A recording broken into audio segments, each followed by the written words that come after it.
वो तो इसी दिशा में आया था। तो यहाँ से कहाँ चला गया वो गणेश? अब अदृश्य होकर ज्ञात नहीं वो कहाँ पहुंचकर किसे प्रभावित करने जा रहा है।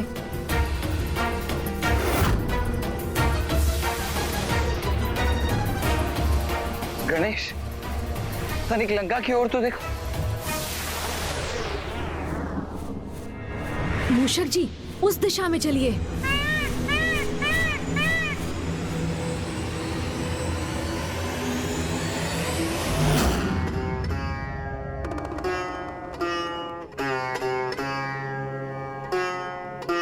राक्षस राज, क्या आपके प्रति मेरा स्नेह समर्पण पर्याप्त नहीं है? क्या आपको मेरा सौंदर्य भाता नहीं? क्या आप मुझे अपनी अर्धांगिनी के रूप में पाकर प्रसन्न नहीं हैं?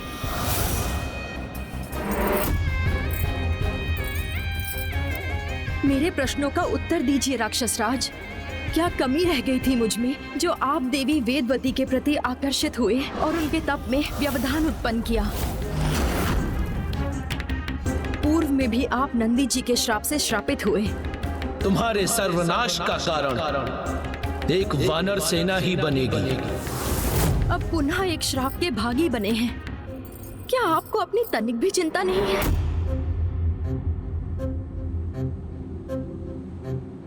कहीं देवी मंदोदरी सत्य तो नहीं कह रही हैं? कहीं वास्तव में मुझसे कोई बड़ी भूल तो नहीं हो गई? मेरा पुत्र रावण इतनी बड़ी त्रुटि नहीं कर सकता। ज्ञात नहीं आपको आपकी इस भूल का कितना विनाशकारी परिणाम भुगतना होगा।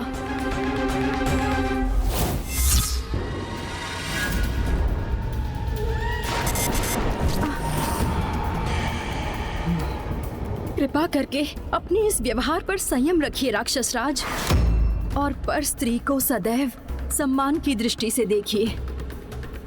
देवी मंदोदरी,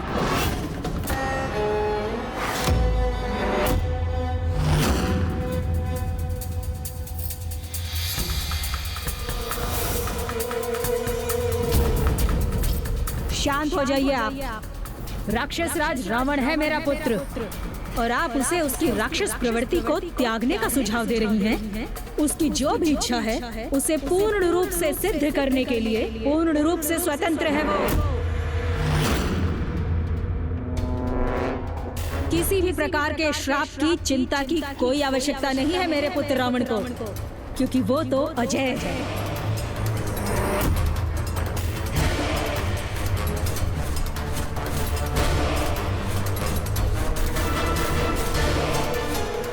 जिस स्त्री के प्रति आकर्षण हो उसे प्राप्त करने की इच्छा व्यक्त करने के लिए पूर्ण रूप से स्वतंत्र है मेरा पुत्र।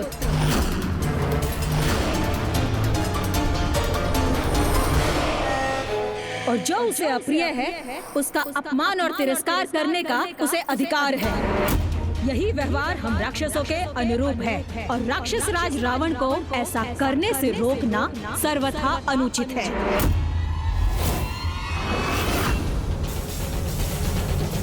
एक माता अपने पुत्र के दुर्व्यवहार का समर्थन कर अपने ही पुत्र को अधर्म के अंधकार में कैसे भेज सकती है? भैया, ये और कुछ नहीं, अवश्य उस दुष्ट ममतासुर का ही प्रभाव है। वो अवश्य यहाँ उपस्थित होगा। दादाओं, आप मेरा प्रभाव तो सर्वत्र पाएंगे, किंतु मुझे कहीं नहीं ढूंढ पाएंगे। पुत्र रावण, तुम्हें देवी मंदोदरी की किसी भी बात पर विचार करने की कोई आवश्यकता नहीं। तुम अपनी इच्छा पूर्ति करो और राक्षसी प्रवृत्ति पर स्थिर रहो। आप तनिक भी चिंता मत कीजिए माता। आपका ये पुत्र राक्षस राज रावण आपको कभी भी निराश नहीं करेगा। महानतम राक्षस हूं मैं और महानतम ही रहूंगा। महानतम राक्षस हूं मैं और महानतम ही रहूंगा। महानतम राक्षस हूं मैं और महानतम ही रहूंगा। महानतम राक्षस हूं मैं और महानतम ही रहूंगा। ममतासुर ने अपने प्रभाव से एक विषैले व्यक्तित्व को और विषैला बना दिया है। इसके पूर्व की वो दुष्ट अन्य जीवों में भी दुष्टता का संचार करे, हमें उसे रोकना होगा भैया।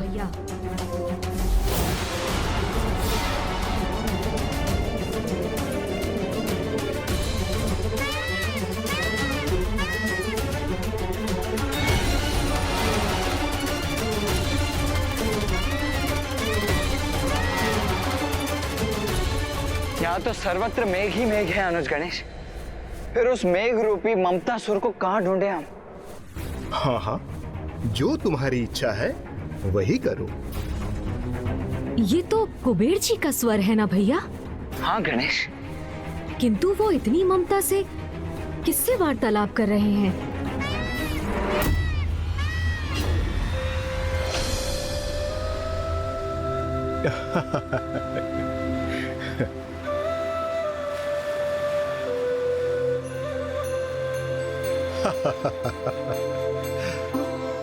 मेरे पुत्रों नल कुबेर मणिग्रीव कुबेर, यही तो आयु है आपकी क्रीड़ा करने की।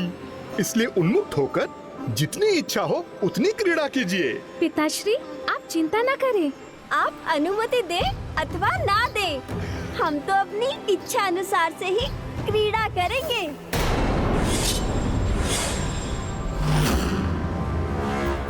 उचित है। नारायण नारायण, ये कैसा अनुचित कथन है कुबेर पुत्रों का। पिताश्री, जब तक हमारा मन नहीं भरता हम इस नदी के जल में क्रीड़ा करेंगे। तब तक आप यहीं स्थित रहकर हमारे वस्त्रों की देखरेख कीजिए। उचित है, सर्वथा उचित है। ममता सुर ने अपना प्रभाव यहाँ भी स्थापित करना आरंभ कर दिया है अनुज गणेश। कुबेर जी के पुत्र उन्हें आदेश दे रहे हैं कि उन्हें किस प्रकार कार्य करना है।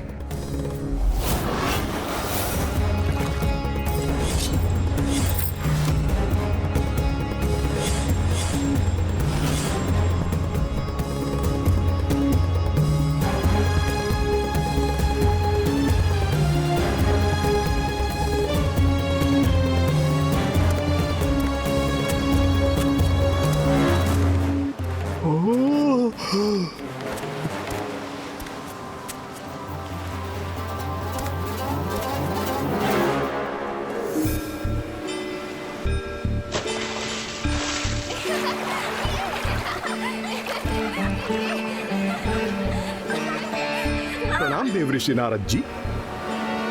कुबेर जी, आपने अपने पुत्रों को उचित संस्कारों की सीख नहीं दी। ये भी नहीं सिखाया उन्हें कि जब उनके समक्ष उनसे बड़ा कोई आता है तो उनका अभिवादन करना चाहिए। बालक हैं, क्रीड़ा करने गए हैं, इसलिए आप पर ध्यान नहीं गया होगा उनका। इसे आप अपना अपमान ना समझें।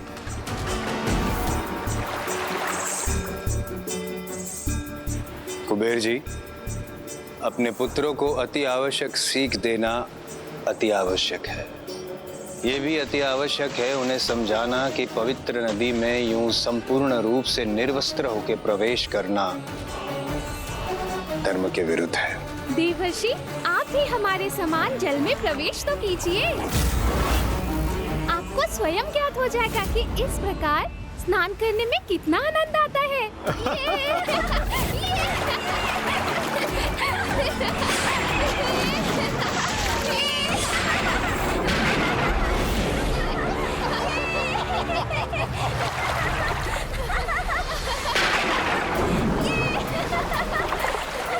अपनी जल क्रीड़ा में तो खो ही गए मेरे पुत्र।